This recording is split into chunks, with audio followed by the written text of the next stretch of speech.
Dando continuidade ao nosso estudo sobre a reprodução das plantas, nesse vídeo nós vamos falar especificamente sobre as angiospermas.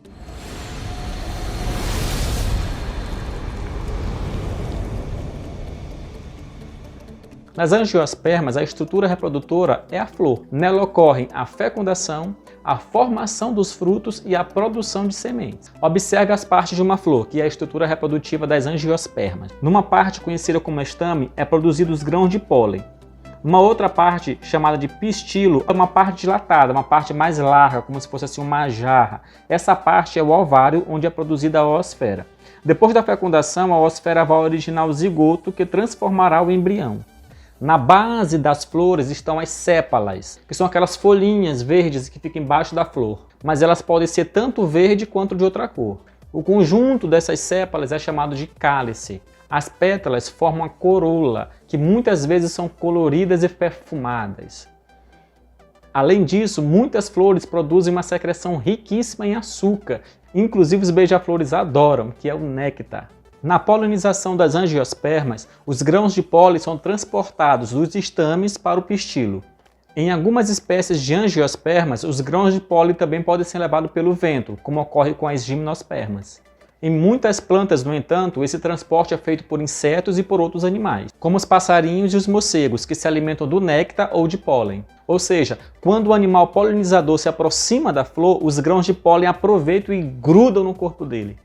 Aí, quando ele for visitar uma outra planta da mesma espécie, então os grãos de pólen caem sobre a parte feminina da flor daquela referida planta e ocorre a fecundação. Olha que lindo! Por isso, muitas plantas que são polinizadas por animais apresentam, além do néctar, pétalas coloridas e odores que os atraem.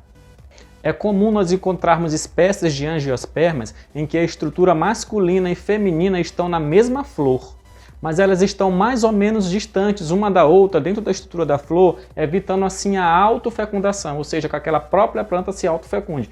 Ou seja, é mais provável que essas estruturas são levadas, né, a estrutura masculina de uma planta para outra, do que a mesma planta se autofecundar. Então, evitar a autofecundação favorece uma maior diversidade genética, o que é positivo para a espécie. Por isso existem várias flores de tudo quanto é tamanho, de tudo quanto é jeito, de tudo quanto é cor, né? Isso muitas das vezes é relacionado justamente à questão da polinização e dos animais que podem ajudar no transporte dos gametas.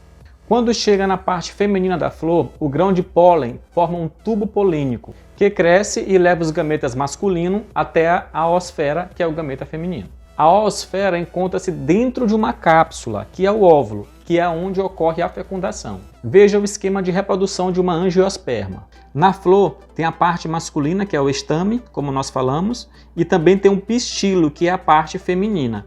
Então, do estame saem os grãos de pólen, que contém os gametas masculinos. Esses grãos de pólen, então, eles vão entrar no pistilo de uma outra flor, de uma outra planta. Ou seja, numa flor existem as duas estruturas, a parte masculina, que é o estame, e a parte feminina, que é o pistilo. O estame, então, que é a parte masculina, ele produz os grãos de pólen, que são levados por uma outra planta da mesma espécie. Lá nessa outra planta da mesma espécie, na flor dela, esses grãos de pólen que vieram de uma outra planta vão justamente entrar em contato com o pistilo, que é a parte feminina daquela planta. Os grãos de pólen vão entrar pelo tubo polínico, que contém os gametas masculinos. Dentro do pistilo, na parte mais dilatada, está o óvulo, onde está também dentro a oosfera, que é o local onde ocorre a fecundação. Essa parte é interessante porque nessa estrutura, o óvulo ele vai se desenvolver em semente e o ovário é que vai gerar o fruto.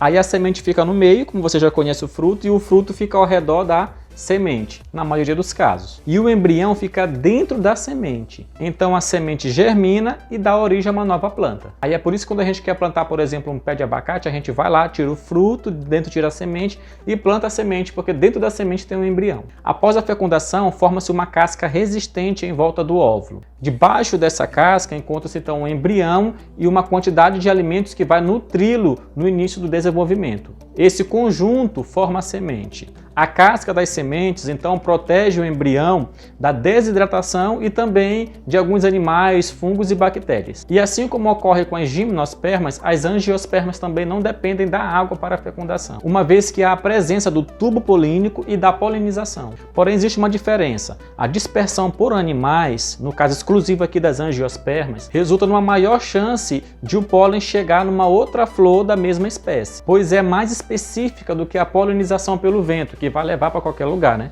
Então, esses fatores, eles explicam porque os membros deste grupo, né, das angiospermas, eles dominam o ambiente terrestre, né? As plantas que produzem frutos, que são as angiospermas, estão por todos os lugares do planeta. Nas angiospermas, a semente ela é protegida pelo ovário que vai se desenvolver em fruto. Observe o esquema de transformação da flor do tomateiro no fruto, que é o tomate. Então, os frutos e as substâncias nutritivas que contém nele atraem os animais que os comem. Muitas das vezes, então, as sementes são desprezadas por esses animais e são jogadas em terrenos férteis que vão gerar novos indivíduos. Ou então, se consumidas, elas são eliminadas nas fezes e vão ter o mesmo fim. Então, obviamente, das duas formas, vai ajudar as sementes a se dispersarem pelo ambiente. Mas a dispersão das sementes não é feita apenas por meio dos frutos que são ingeridos pelos animais. Nós temos outros casos, por exemplo, os frutos de plantas que nascem na beira de rios ou de mares, como os coqueiros, caem na água e são levados pela água para outro ambiente, muitas das vezes distantes. O fruto de plantas como o carrapicho, por exemplo, ela gruda nos animais e na roupa das pessoas e são levados também para locais distantes. E lá, encontrando condições favoráveis, podem se desenvolver. Sem contar que existem alguns frutos, como os da planta dente de leão, que são tão leves que podem ser dispersados pelo vento. Vocês já viram o dente de leão? Aquela que a gente pega aqui e sopra, aí sai aquelas bichinhas voando? Aqueles são os frutos. Onde cair, pode germinar e gerar um novo indivíduo. Então nós aprendemos que os frutos possuem também essas fases de desenvolvimento e quando eles estão maduros, eles ajudam então na dispersão, que é um mecanismo relevante para difundir novas plantas para novas áreas. A maioria dos frutos também, eles acabam caindo quando maduros, por ação mesmo da gravidade. E caso eles germinem, além muito próximo da planta mãe, da planta parental que o gerou, eles têm menor chance de sobrevivência, pela questão mesmo da competição com as outras árvores adultas ou mais jovens. Sem contar a maior quantidade de predadores perto das plantas adultas. Então é por meio dos dispersores, seja o vento, seja outros animais, é que os frutos e as sementes têm maiores chances de se desenvolverem, porque alcançam distâncias maiores, aumentando as chances de sobrevivência da planta, caso as sementes germinem. E nós nem estamos falando aqui sobre a dispersão artificial, que é aquela feita pelo ser humano, sobretudo na questão da agricultura. Caso a semente esteja num ambiente com condições favoráveis, ela pode sim germinar. Na semente, além das partes que vão originar a raiz, o caule e as folhas da planta, que é o embrião no caso, encontramos os cotilédones, que são folhas especiais com função de armazenar alimentos ou transferi-los da reserva nutritiva da semente para o embrião. Dependendo da espécie, a sua semente pode resistir por longo tempo ao frio e à falta de água e só germinar quando encontrar condições favoráveis para isso. Ela também pode ser levada pelo vento, pela água, pelos animais, para longe da planta de origem. Dessa maneira, além de proteger e de nutrir o embrião, a questão de existir a semente favorece muito a questão da dispersão. O que eu estou querendo dizer para vocês é que o surgimento da estrutura da semente, tanto em gimnospermas como em angiospermas, sem dúvida representa uma adaptação ao ambiente terrestre. Neste momento, então, é importante você perceber que a reprodução sexuada faz parte do processo evolutivo da maioria dos seres vivos e pluricelulares, principalmente por causa da variedade genética que ocorre por combinação dos genes dos indivíduos progenitores. Uma vez que na reprodução assexuada não ocorre a variedade genética, só vai ocorrer variedade genética na reprodução assexuada quando ocorre mutação dos genes, que é um assunto para a gente falar no 9º ano. Então é isso, pessoal. Quero agradecer você que chegou até aqui comigo nesse momento, tá bom? Quero pedir mais uma vez que você curta o vídeo, que você compartilhe com seus amigos, que você se inscreva no nosso canal, tá bom? E também eu quero ouvir você, tá certo? Você pode colocar aqui embaixo qualquer comentário, dúvidas, esclarecimentos, alguma contribuição de algo que nós deixamos de falar aqui nesse vídeo. Então você pode escrever aqui embaixo e eu vou fazer um esforço para estar respondendo todos os comentários de vocês, tá bom? Então até o próximo vídeo. Tchau!